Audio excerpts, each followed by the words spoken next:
Drawing पढ़नी है। पहला ड्राइंग ऑफ ट्रसेस, दूसरा स्टील कनेक्शंस और तीसरा स्टील स्टैंचर।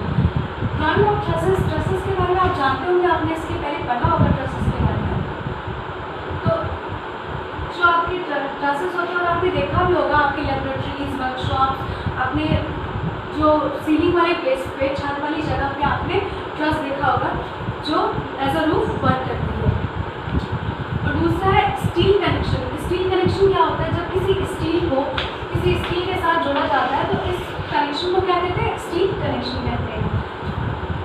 तीसरा स्टील स्टैंचर। स्टील स्टैंचर क्या है? जब किसी स्टील को किसी गजट प्लेट के साथ हम जोड़ते हैं, कनेक्ट करते हैं, तो इसे हम क्या कहते हैं? स्टील स्टैंचर। इसीलिए इसे connection, steel connection with gazette plate भी बोला जाता है। स्टील कनेक्शन विद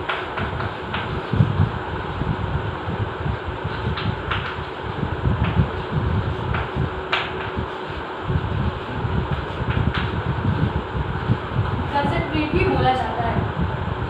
तो स्टील जो हमारी ड्राइंग है, ये पूरी steel drawing steel structural steel से बनाई जाती है। स्ट्रक्चरल स्टील से बनाई जाती है। स्ट्रक्चरल स्टील के बारे में आपने पढ़ा होगा।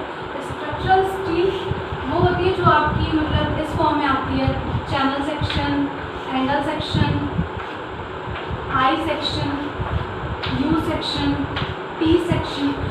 इन सारे टाइप्स के आपके स्ट्रक्चरल स्टील होते हैं। तो जो आपकी ट्रसेस होती हैं वो एंगल सेक्शन के थ्रू बनती हैं। मतलब ट्रसेस बनाने में आपके एंगल सेक्शन का यूज़ किया जाता है। और जो आपके स्टील कनेक्शन और स्टील स्टैंचर है, इसको बनाने में आई सेक्शन का यूज़ किया जाता है।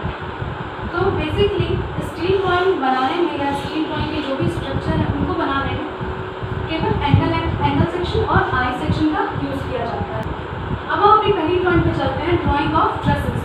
तो ड्राइंग ऑफ ट्रसेस में आपको सिलेबस के अकॉर्डिंग 3 टाइप्स की ट्रसेस पढ़नी है। तो हम चलते हैं अपनी पहली ट्रस पे, जिसका नाम है स्टील रूफ ट्रस।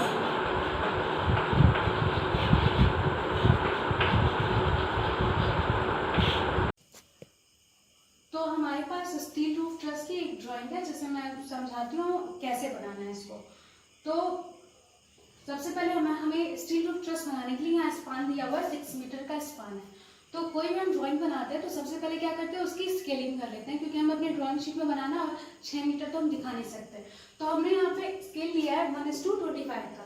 तो हम उसके अकॉर्डिंग 6 मीटर स्पान को जब चेंज करते हैं तो वो कितना आता है? 24 सेंटीमीटर आता है। तो हमने क्या कर दिया, यहाँ से यहाँ तक, मतलब ये जो यहाँ से यहाँ तक हमने क्या किया, 24 सेंटीमीटर की लाइन खींच ली।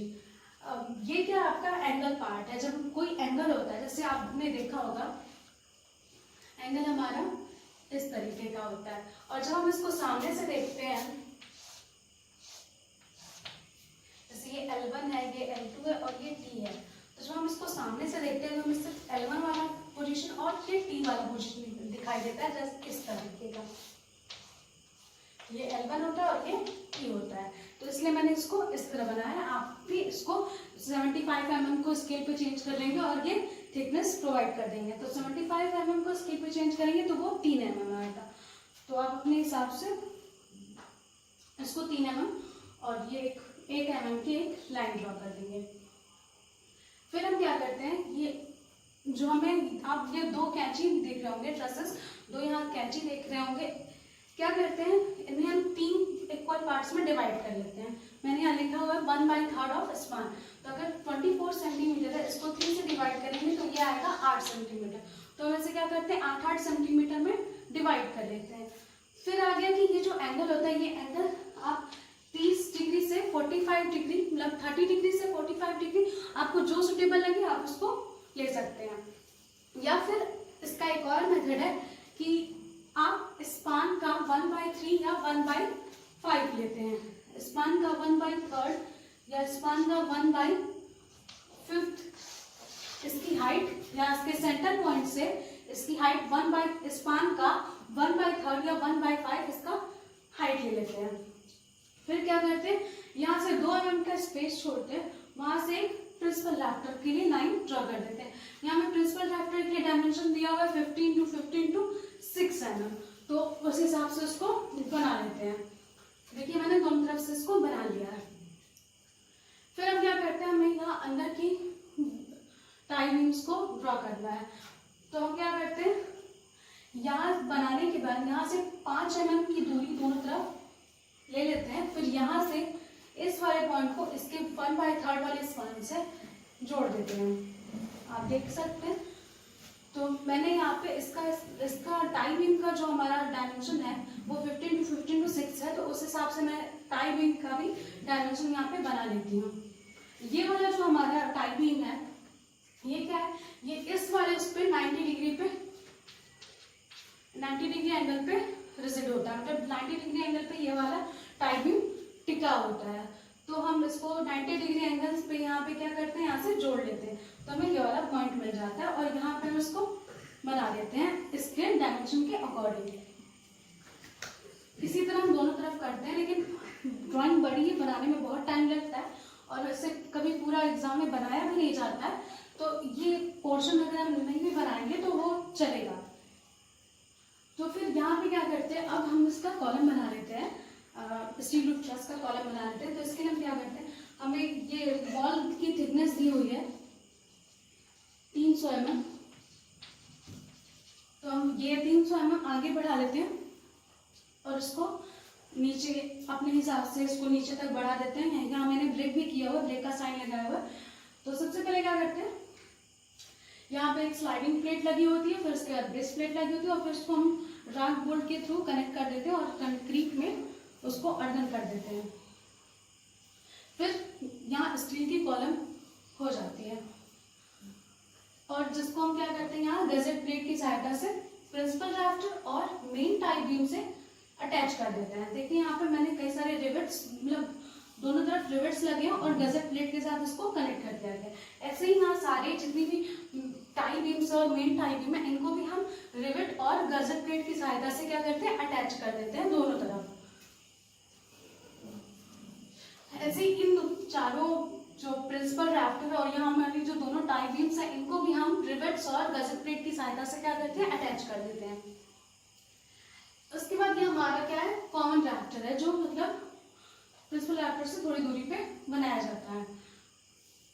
ये भी थोड़ी दूरी पे इसको दोनों तरफ से बना लेते हैं। ये हमारा क्या है, रिज कोपिंग है, कि मतलब छत पे कोई रूफ पे कोई पानी, स्नोफॉल कुछ भी हो तो वो दोनों साइड में इक्वली डिस्ट्रीब्यूट होके बाहर की ओर नीचे गिर जाए। चाहे तो हम यहाँ पे एक ऐसे ड्रेनेज भी प्रोवाइड कर सकते हैं, मतलब ऐसे किया जाता है तो कर सकते हैं। ये हमारा क्या है, एसी शीट है, जो हमारी बाजार में मिलती है एसी शीट, जिससे कि रूफ में किसी भी लोहे को कोई भी कोरोजन वगैरह की दिक्कत ना आए, तो हम लोग उसको कवर करने के लिए एसी शीट से उसको कवर कर देते हैं। ये हमारी रिज कोपिंग है, जिसका डाया होता है 25 mm, तो उसके अकॉर्डिंगली हम इससे ड्रॉ कर लेते हैं। ये क्या हमारा जे हुक बोल्ट है, ये जे शेप का होता है, ये जे शेप का होता है, इसलिए इसे हम क्या कहते हैं, जे हुक बोल्ट कहते हैं। और ये हमारा पर्लिंग यूज होता है। पर्लिंग भी एक एंगल सेक्शन होता है जो वुड का बना होता है। तो इसे हम क्या करते हैं, कॉमन राफ्टर और प्रिंसिपल राफ्टर को जोड़ने के लिए यूज करते हैं। जो हमारा पर्लिंग होता है और जे पर्लिंग होता है, वो प्रिंसिपल राफ्टर और कॉमन राफ्टर को जोड़ने के लिए यूज किया जाता है। तो ये कुछ इस तरह का बनता है, जैसे कि आप देख सकते होंगे, ये जे हुक मैंने यहाँ बोल्ट लगाया है, और इसके बाद मैंने यहाँ इसको पर्लिंग लगा दिया।